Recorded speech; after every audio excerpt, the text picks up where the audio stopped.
warahmatullahi wabarakatuh. Halo, nama saya Keisha Suciani Putri. Hari ini saya akan mewawancarai seorang yang spesial. Kak, boleh memperkenalkan diri, siapa namanya dan pekerjaannya apa? Ya, halo Keisha, nama saya Nadia. Saya bekerja di PT Adi Guna Putra. Saya bekerja sebagai sekretaris perusahaan. Ya, jadi Kak Nadia ini adalah seorang sekretaris perusahaan di PT Adeguna ya? Uh, Hari ini kami akan membahas tentang peran dan tanggung jawab seorang sekretaris dalam lingkungan kerja. Nah, Kak Nadia gimana sebelum mulai nih? Kak Nadia kabarnya gimana, Kak? Alhamdulillah baik. Keisha gimana? Alhamdulillah baik. Alhamdulillah. Langsung aja ke pertanyaannya ya, Kak Nadia. Ya, baik. Apa yang menjadi tanggung jawab utama Kak Nadia sebagai seorang sekretaris?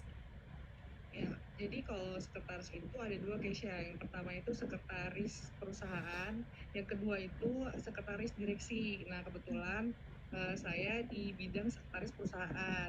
Nah, tanggung jawabnya sekretaris perusahaan itu adalah menyiapkan dokumen-dokumen untuk direksi, misalnya presentasi, PowerPoint direksi, atau persiapan meeting, perjalanan bisnis, atau agenda-agenda lainnya. Seperti itu.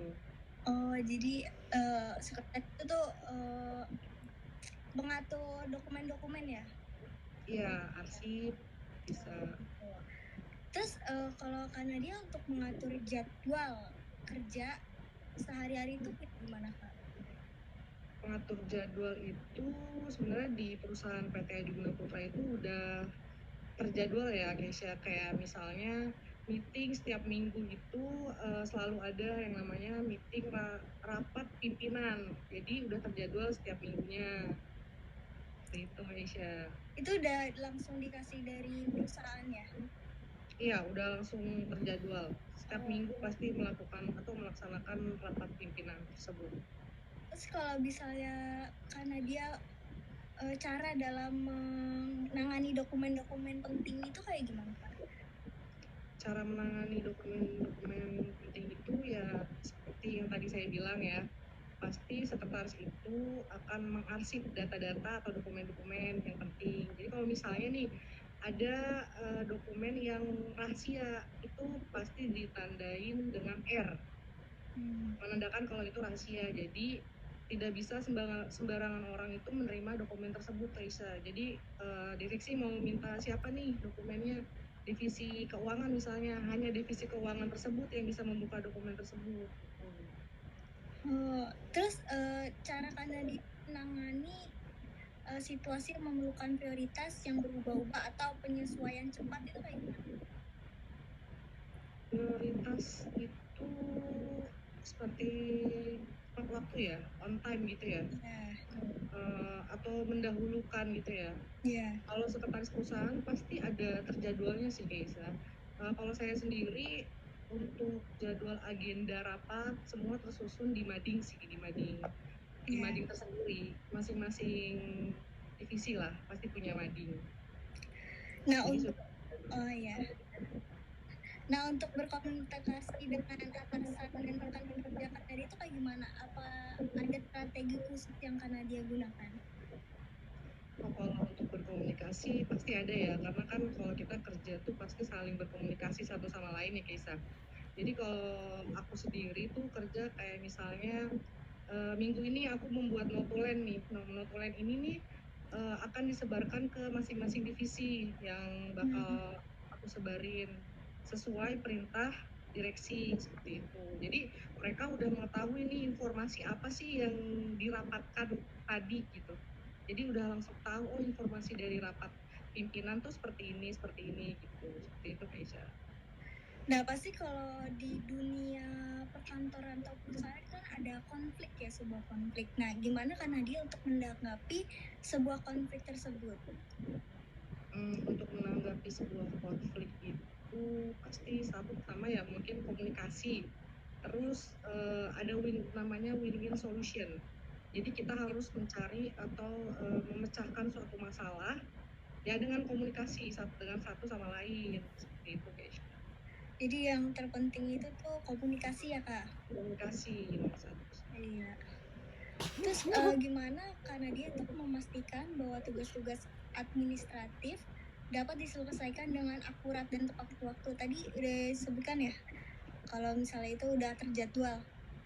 Nah, iya betul, udah terjadwal. Terus kalau misalnya kita, ya kita lebih ke ini sih, bisa kreativitas kita.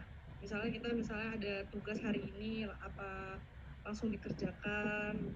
Pokoknya on time, secara kreativitasnya lebih ditingkatkan lagi. Jadi kalau misalnya jadi seorang sekretaris itu nggak bisa orang yang malas-malas ya, atau yang suka menunda-nunda pekerjaan ya?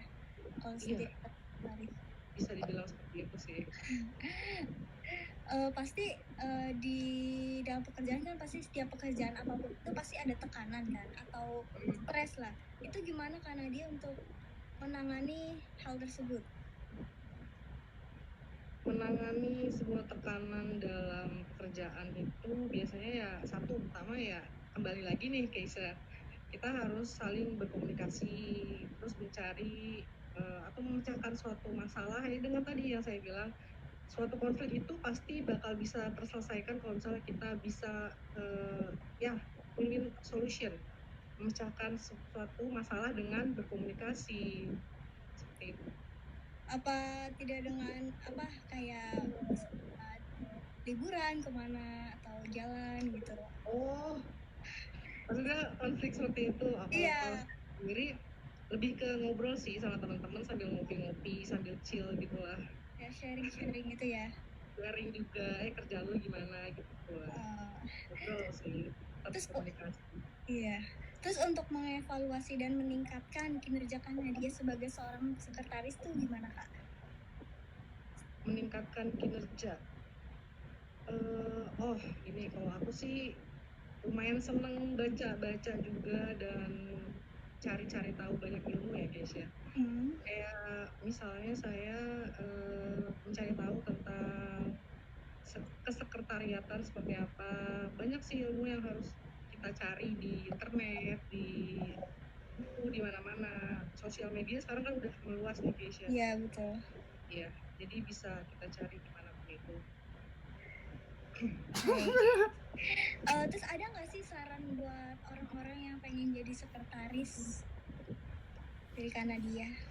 Saran untuk orang-orang yang jadi sekretaris, kembali lagi sih Keisha, kalau misalnya pengen banget gitu, pengen tahu tentang kesekretariatan, banyak mencari ilmu di sosial media atau di buku, di mana lagi ya.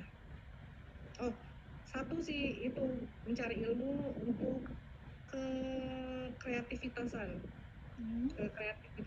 dan satu sih Keisa, on time sih, kita harus on time juga untuk menjadi sekretaris yang baik.